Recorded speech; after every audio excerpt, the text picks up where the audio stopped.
So I want you to picture like the ultimate historical decathlon. Okay. But it's not a test of, who was the best general or the smartest physicist or like the most brilliant philosopher. Right. We're talking about who conquered every single domain of human existence simultaneously. Yeah, that's a huge distinction. Right, because it means writing international law, commanding armies, restructuring a global economy, and at the exact same time, telling you how to wash your hands before you eat. Yeah, the granular details. Exactly. And if you grade history on that kind of holistic curve, the usual suspects, your Einsteins, your Napoleons, Julius Caesar, they kind of just vanish from the top spots. They really do, because we are so deeply conditioned to compartmentalize greatness, Yeah, totally. We like our historical figures to stay in their specific lanes. Like, a person is either a towering intellectual, or they're a ruthless conqueror, or, I don't know, a serene spiritual guide. Right, pick one. Exactly. We rarely ask what happens when one human being is required to be all of those things at the exact same time and actually pull it off successfully. Which is really the entire focus of this deep dive today. We're looking at this concept of holistic historical greatness. It's a fascinating angle. It really is. And we're going to explore the mechanics of ultimate human influence using a really interesting cross-section of research.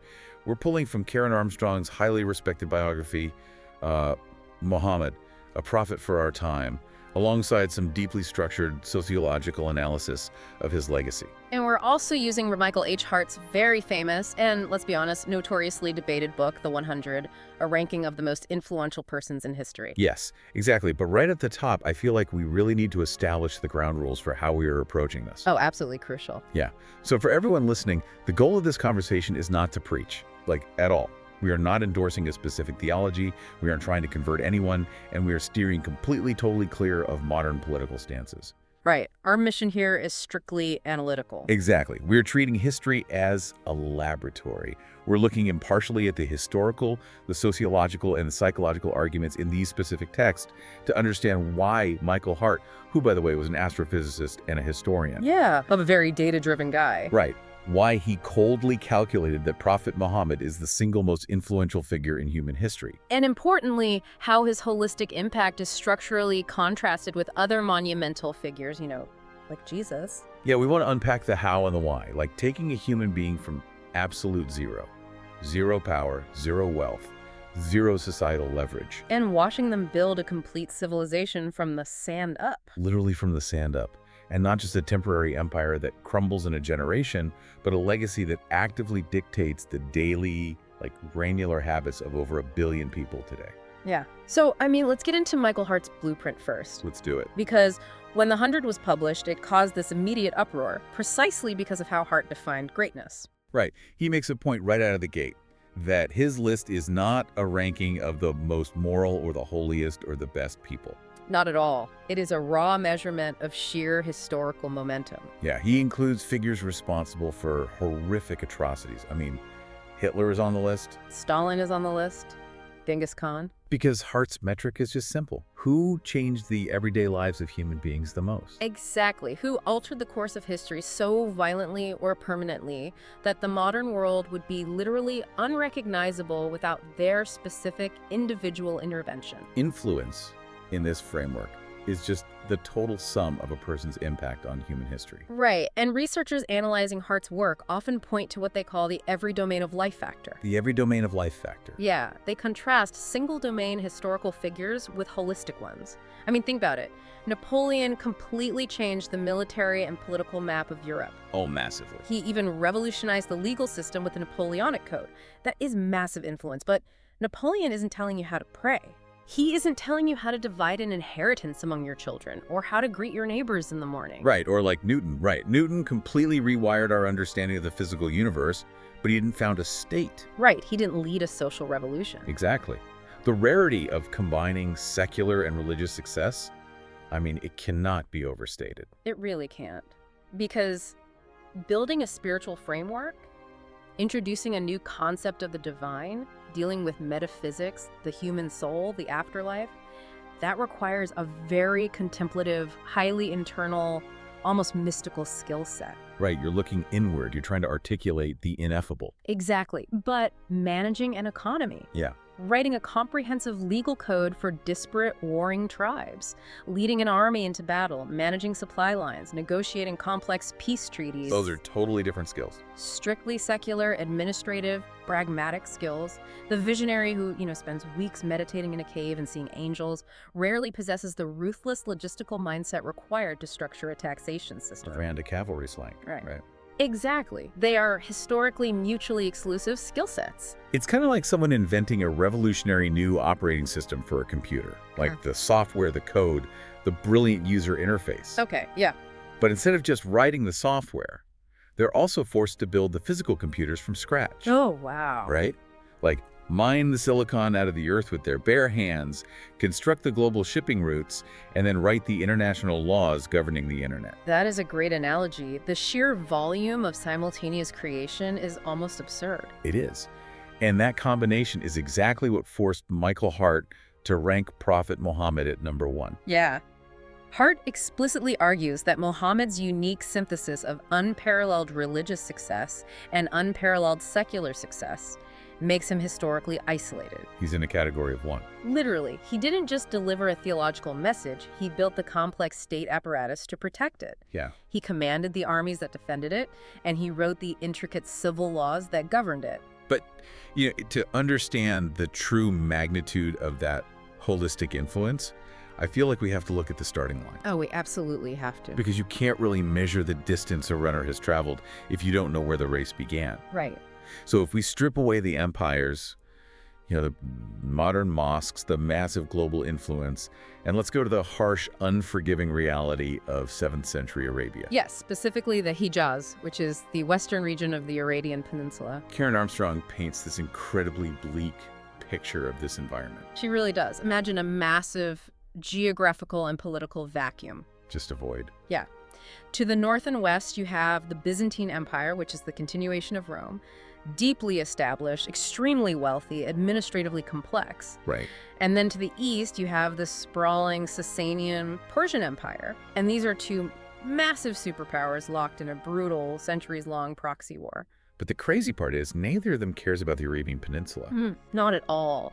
The Hijaz was considered too harsh, too resource poor, and too geographically punishing to even bother conquering. Yeah, there were no rivers, no massive agricultural centers. It was essentially a scorched wasteland inhabited by nomadic tribes.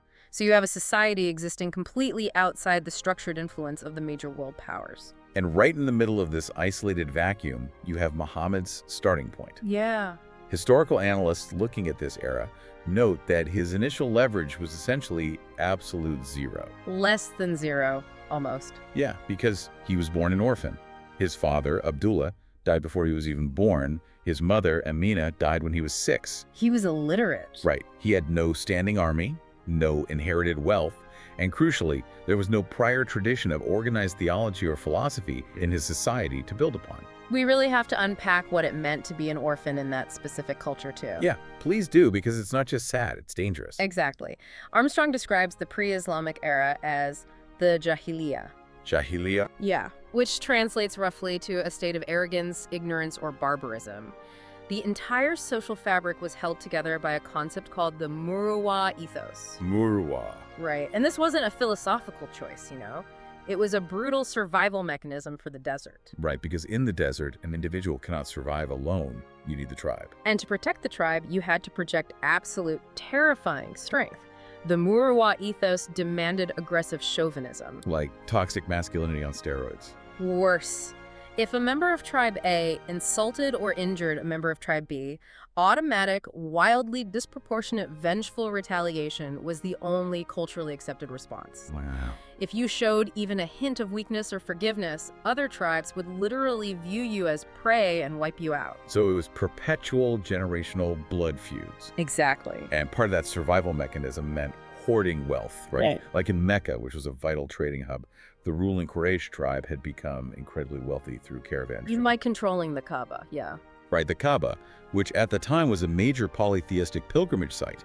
But that wealth hoarding meant the vulnerable, specifically orphans and widows, were left completely destitute. There was zero social safety net.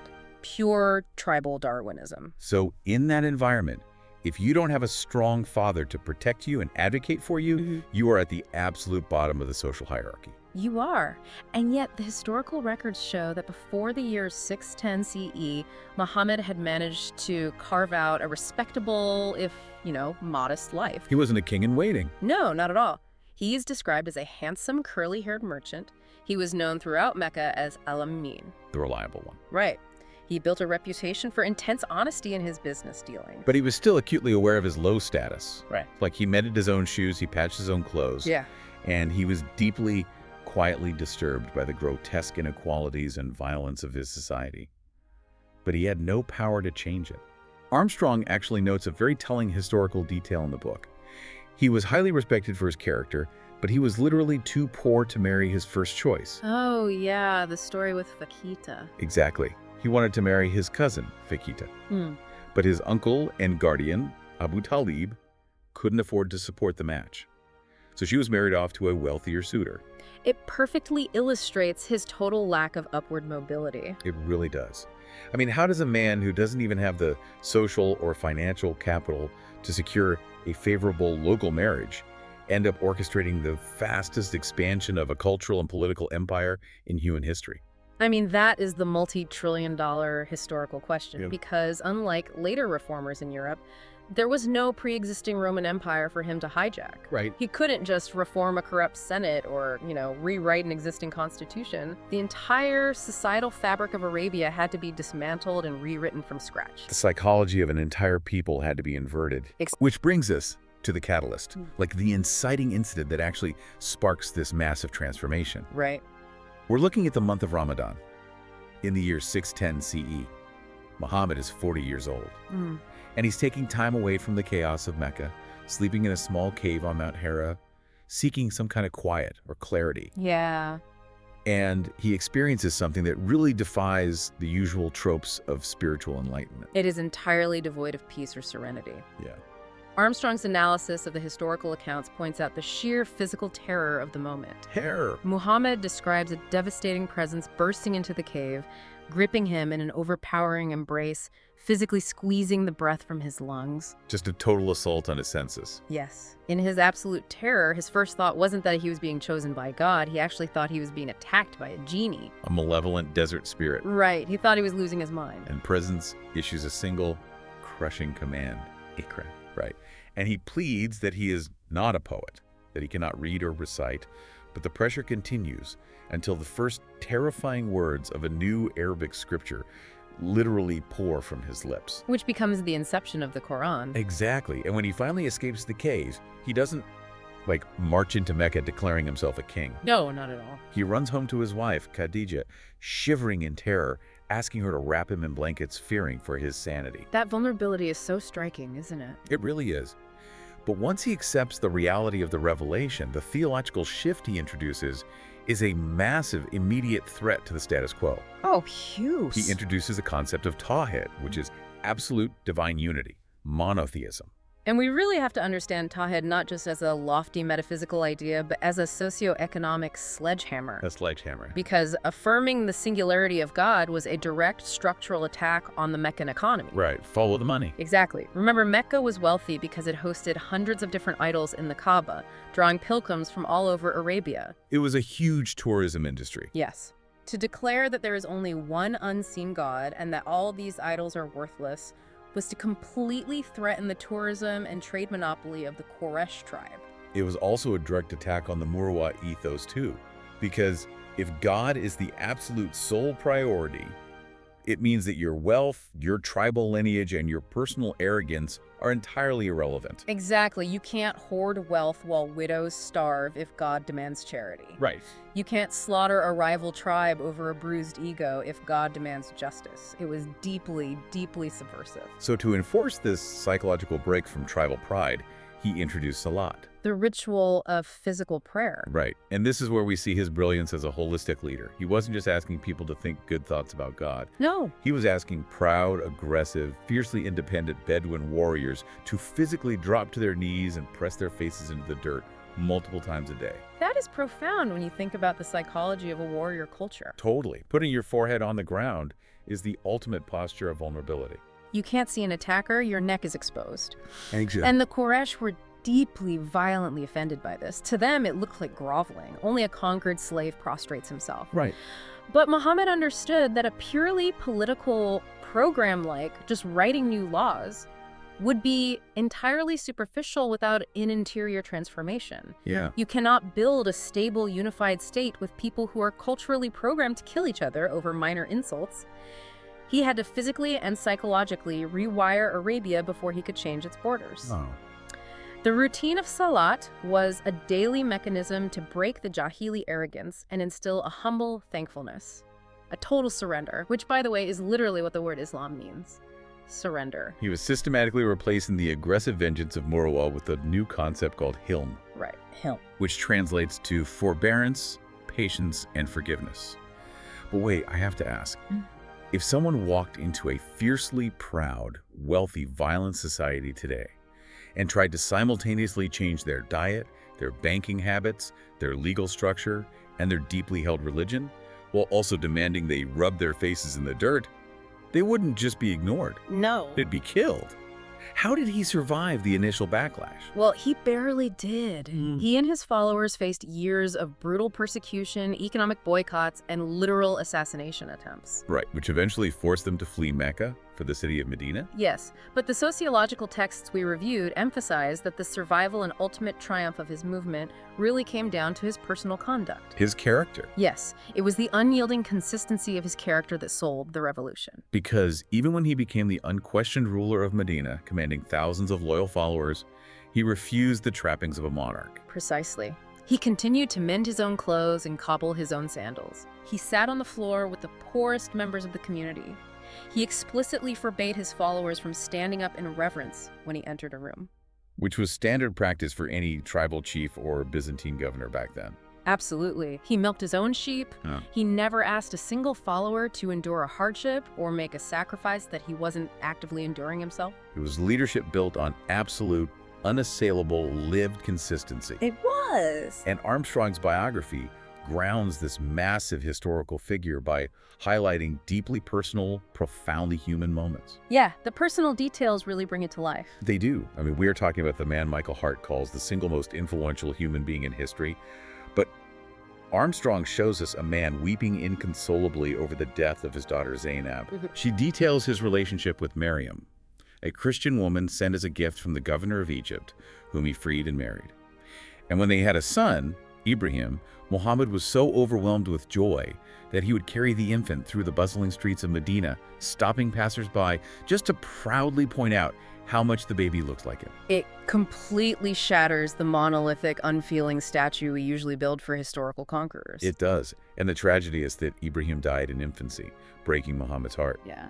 But this same man, experiencing all this raw human grief and joy, is also the statesman who delivered the farewell sermon in 632 CE. Right. And when you look at the records of that sermon, it's essentially a breathtakingly early declaration of universal human rights. The social reforms in that single sermon are staggering for the 7th century. Staggering. He definitively abolished the horrific, culturally entrenched practice of female infanticide. The burying alive of unwanted baby girls. Yes. He established foundational rights for women regarding property and inheritance. He instituted strict protections for animals. Animal rights in the 7th century. Yeah. He introduced concepts of due process in legal proceedings, outlawing blood feuds and generational vengeance. And perhaps most radically, he stood before an audience of fiercely proud Arabs and declared that an Arab has no superiority over a non-Arab, and a white person has no superiority over a black person, except in piety and good action.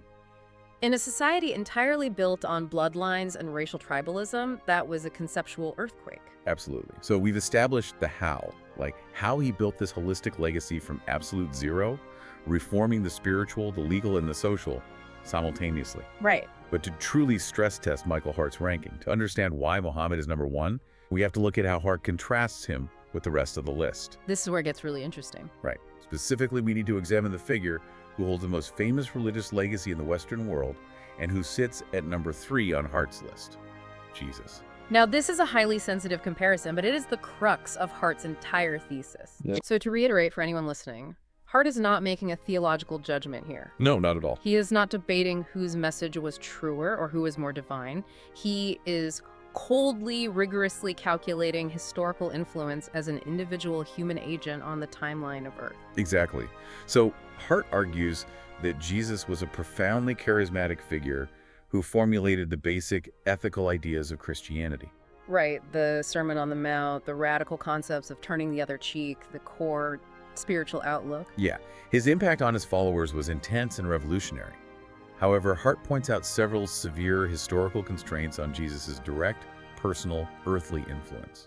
First, Jesus died very young, after a very short public ministry, and left behind only a small, localized group of disciples. And crucially for Hart's holistic criteria, Jesus exercised virtually no political or secular authority during his lifetime? None. Jesus wasn't drafting a tax code for Judea. He wasn't commanding an army against the Roman occupation. Really? He wasn't establishing a new system of jurisprudence. He was operating entirely in the spiritual and ethical domain. He even famously said, "Render unto Caesar the things that are Caesar's." Exactly. He was entirely separating his spiritual mission from the secular state. Mm. Which brings us to Hart's shared credit argument. Yeah, the shared credit argument. Hart argues that the Christianity we know today, the global institution, wasn't solely the product of Jesus.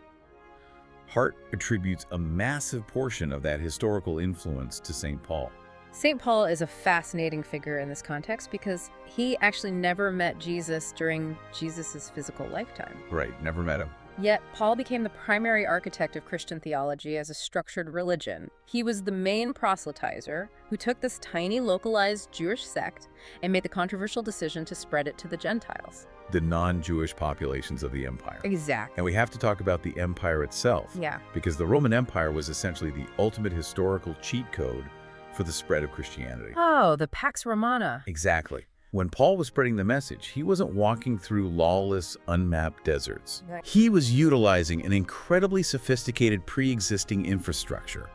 Rome had built thousands of miles of paved, protected roads. Yeah, they had established safe, patrolled maritime trade routes across the Mediterranean. They had reliable postal service. And most importantly, they had enforced a common language Koine Greek across vast territories. So Jesus and Paul didn't have to invent the civilization that carried their message. Right. They didn't have to write the civil laws that kept the roads safe. The network was already built, functioning, and heavily militarized by the Romans. Paul could write a letter to the Corinthians or the Ephesians and trust that a Roman ship or a Roman road would actually deliver it. Right. So if we look at history like a massive startup company, Hart is basically saying Jesus was the brilliant founder. Okay, yeah. He came up with the revolutionary core product, the spiritual message. Right. But St. Paul was the CEO who came in later. Paul marketed it, wrote the user manual, and scaled it globally by plugging it into Rome's existing massive supply chains. That is the perfect distillation of Hart's argument. But then Hart looks at Muhammad, and the comparison breaks the scale. Yeah. Because Muhammad invented the core spiritual product, but he also became the CEO. And because there were no Roman roads in the Hijaz, he had to build his own supply chains from scratch in a hostile desert. Exactly. He had to draft the civic charters, like the Constitution of Medina, which miraculously united Jewish tribes, pagan tribes, and Muslim immigrants under a single mutual defense pact. He led the hostile takeovers. Hart argues that Muhammad was both the Jesus and the St. Paul of Islam. Meaning she delivered the divine revelation and personally developed its comprehensive legal and theological framework. And he was the Constantine, the secular ruler who built the actual geopolitical empire that sustained it. Furthermore, Hart emphasizes the permanence of Muhammad's secular influence. Right. The Arab conquests, which were entirely driven by the unification Muhammad achieved, resulted in permanent cultural and linguistic shifts.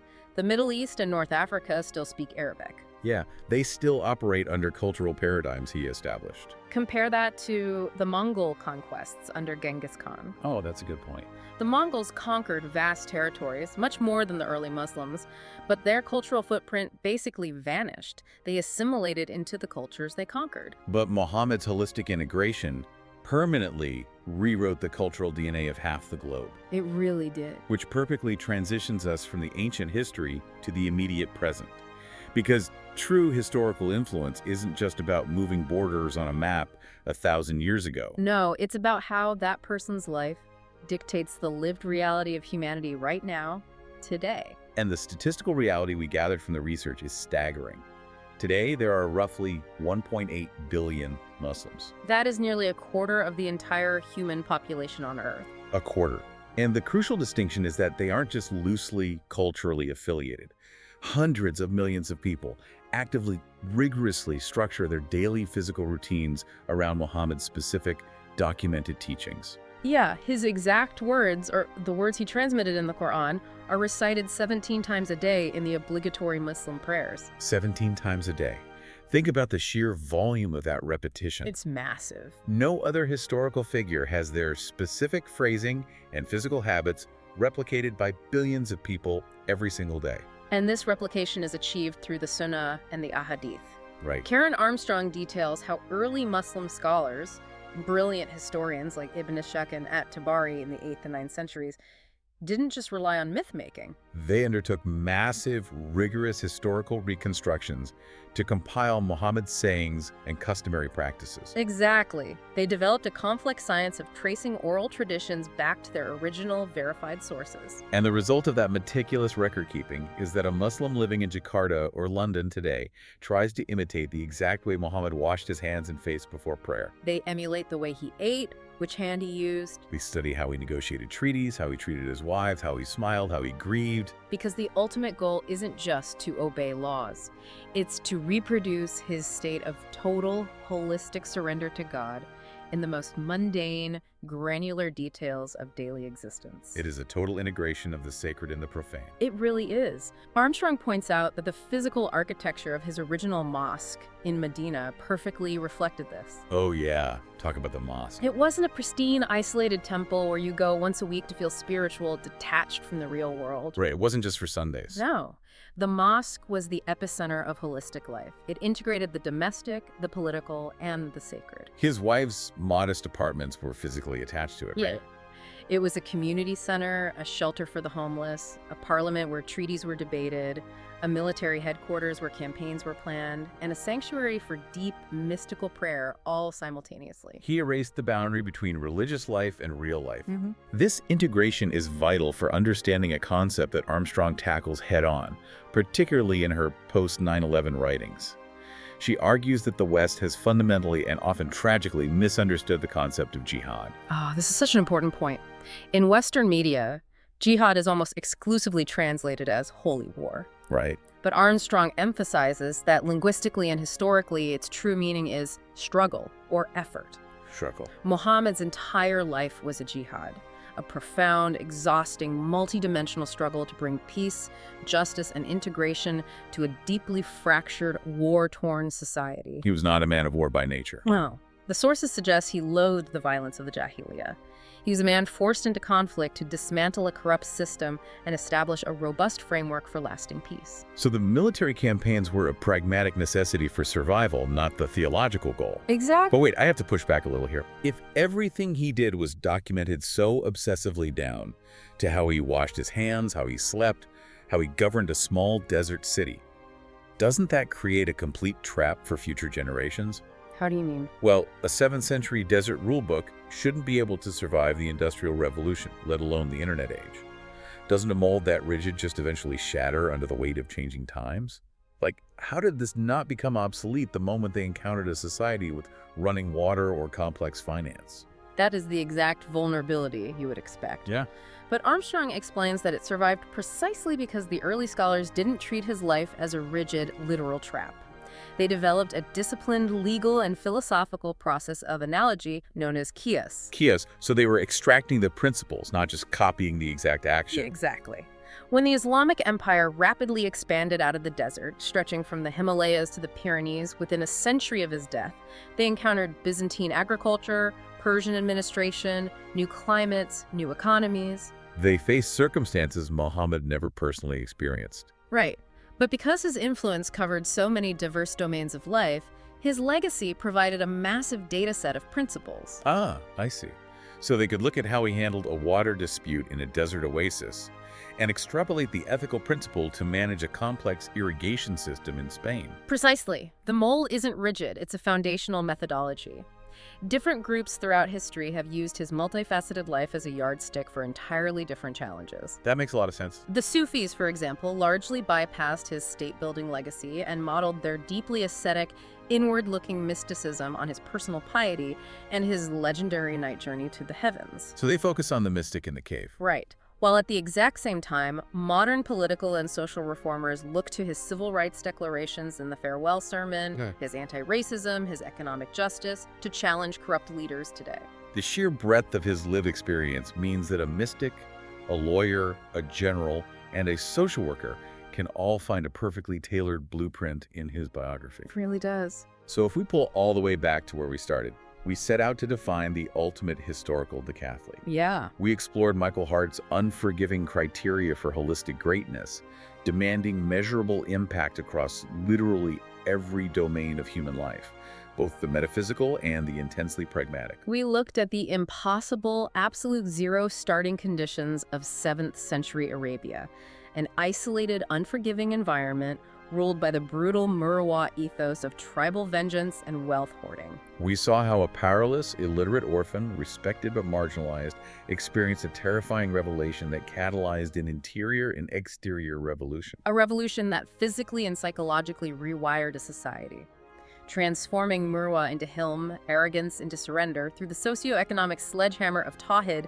and the physical vulnerability of Salah. We unpacked the cold historical mechanics of why scholars place his influence above other monumental figures like Jesus, highlighting the unprecedented rarity of his dual role. He was the spiritual visionary who delivered the message, the CEO who organized it, and the secular architect who built the geopolitical empire to sustain it, without the luxury of pre-existing Roman roads or infrastructure. And finally, we saw how that holistic integration didn't die with him in the 7th century, but adapted through analogy to become the literal daily heartbeat of nearly 2 billion people today, providing a flexible but fiercely robust moral and legal framework for every aspect of human existence. It is a staggering historical reality to confront, regardless of your personal worldview. Which is exactly why you, the listener, should care about this. Whether you are a devout believer, a staunch atheist, a student of history, or just someone trying to understand the world on your morning commute. Right. Understanding Prophet Muhammad is essentially a masterclass in the absolute ceiling of human potential. It is the ultimate historical case study in how individual human conviction, paired with an uncompromising lived consistency of character, can entirely rewrite the trajectory of our species across every possible metric law, language, faith, and empire. It proves, quite definitively, that history is not just a series of blind, impersonal forces or geographical luck.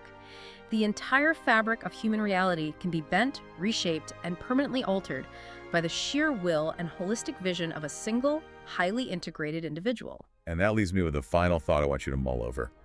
We live in a modern world that is completely obsessed with extreme specialization. Oh, totally. From the time we are in school, we are told to pick a niche. Find the one specific thing you were good at, stay in your lane, and master it. We are terrified of being a jack of all trades. Yeah, we really are. But when we look at the strict historical criteria for the most influential human being to ever live, is it possible we have it completely backwards? Is the true ultimate peak of human potential not found in hyper-specialization, but actually in the total holistic integration of every single part of our lives? Think about it. Until next time.